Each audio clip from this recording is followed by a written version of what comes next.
안녕하세요. 어퍼TV 박수현입니다. 자, 오늘은 등기부등본에 대한 말씀을 좀 드리고 싶어서 촬영을 하게 되는데요. 우리나라 등기부등본은 공신력은 없습니다. 무슨 말씀이시죠? 공신력은 없고 공시력은 있습니다.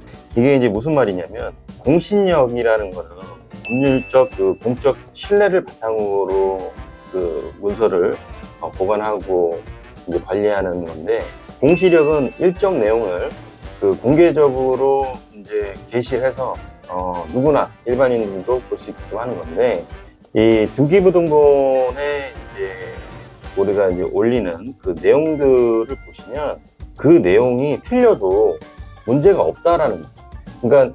그러니까 등기소에서는 A라는 물건의 주인과 주소, 근저당이 돼 있는 그 사실은 게시를 하는 게 것까지만 하는 거지, 그 게시가 잘못돼도 우리의 책임은 아니다 라는 겁니다.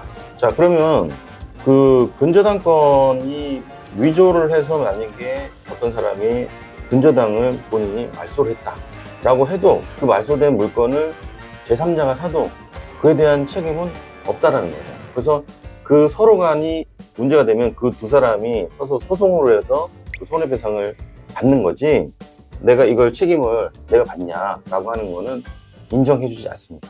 그래서 그 부분을 오늘 좀 말씀을 드리고 싶어서 이렇게 촬영하게 됐습니다.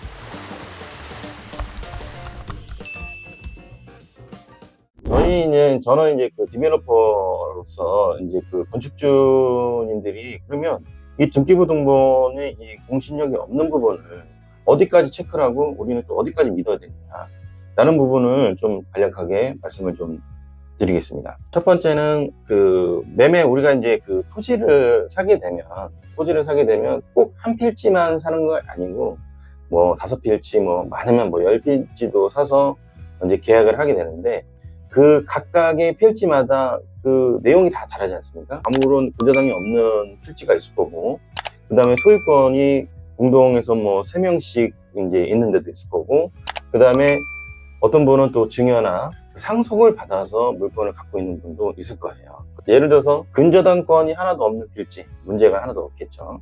A는 근저당권이 없기 때문에 사실 소유권의 문제나 이전의 문제는 없어요. 그래서 A라는 거는 그 소유주에 대한 그 사람의 소유주가 확실한지만 판단하면 됩니다. 그래서 A는 문제될 게 없고, B, 근저당이 있는 상태인데, B는 지금 이 근저당권이 이제 문제가 되는, 예전에 빌라 전세 사기나 빌라 매매 사기 때 많이 나왔던 건데, 이 근저당이 돼 있는 집을 본인이 악의적인 마음으로 근저당의 말소를, 은행이 설정되어 있는 이 근저당권을 본인이 은행에 위임장을 위조하고, 그 다음에 해지 증서를 위조하고, 은행 법인 인감을 위조를 해서 본인이 직접 이 근저당을 해지했던 경우가 있습니다. 근데 아까 말씀드린 것처럼 등기부등본은 공신력이 없잖아요. 공시력만 있지. 그러면 근저당 말소 서류만, 요건에만 정확하게 갖고 오면 말소를 해줍니다. 근데 저도 이제 예전에 기사를 보고 한번 생각해 봤는데, 이게 도대체 가능한 얘기냐? 가능할 수도 있겠다라는 생각을 했습니다. 왜 그러냐면, 위조는 이제 하는데, 위임장은 은행 법인 인감만 있으면 이제 도장만 찍으면 되니까, 위임장은. 그리고 두 번째, 해지 증서 같은 경우도 어차피 증서를 만들어서 도장만 찍으면 되는 거고.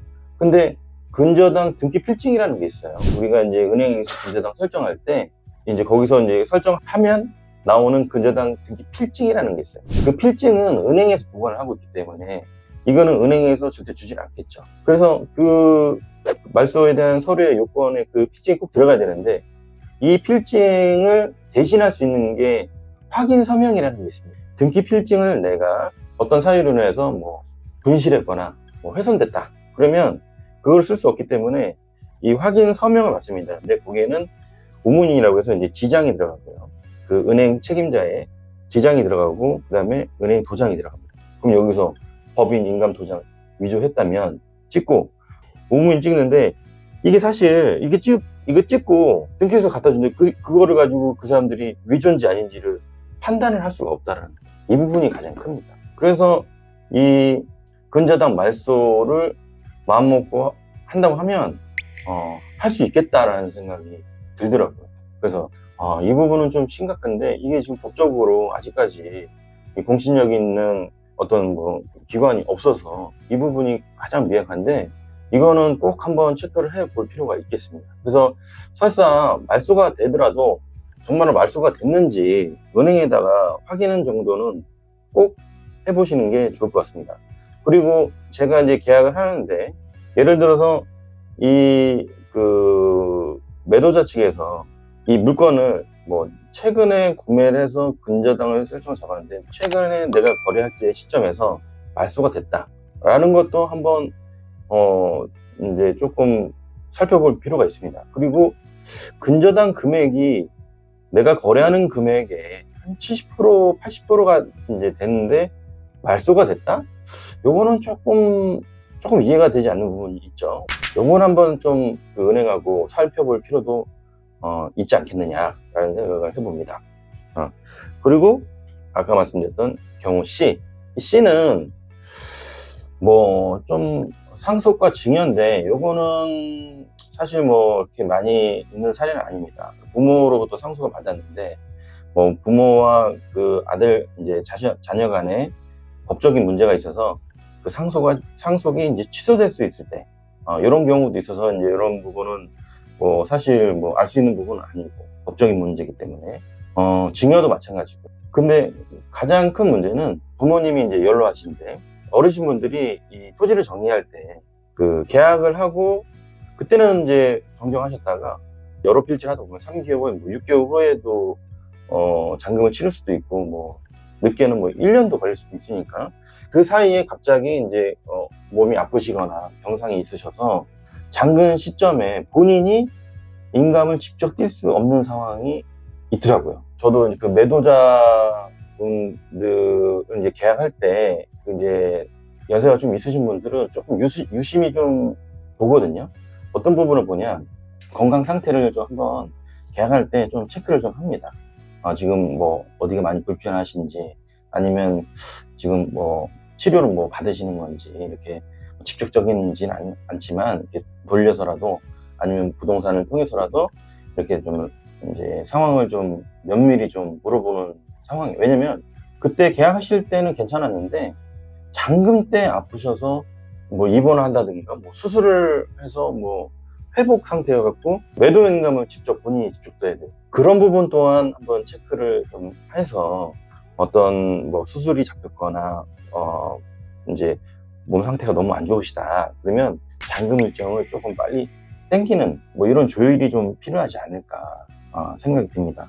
그래서 이 새 필지를 이제 계약을 하게 되는데, 이 새 필지를 계약을 하게 될 때 거기에 특약을 꼭 걸어야 되는 게 있어요. 단서 조항은 이 새 필지가 모든 계약이 정상적으로 체결이 됐을 때 이 그 효력은 발생할 수 있다라는 거를 그 특약에 꼭 기입을 하셔야 됩니다. 왜냐면 우리는 이 새 필지를 꼭 사야만이 이 사업을 이제 건축 사업을 진행할 수가 있는데, 이 중에 하나가 문제가 생기면 이 두 필지는 살 필요가 없잖아요. 그렇지 않고 각각의 그 필지마다 그냥 따로따로 계약을 하다가, 아까 말씀드렸던 어떤 뭐 근저당 말소 문제라든가, 아니면 뭐 부모님이 이제 병상이 있어서 뭐 그런 문제들, 명의자가 그 한 명이 아니고 뭐 여러 명일 때 갑자기 뭐 변심을 해서 한 명이 안 판다고 할, 뭐 이런 여러 가지 경우의 수가 있기 때문에, 이 상황을 모두 통틀어서 우리가 사업할 때는 이 세 개의 필지가 동시에 계약이 정상적으로 체결이 돼야 효력이 발생할 수 있다.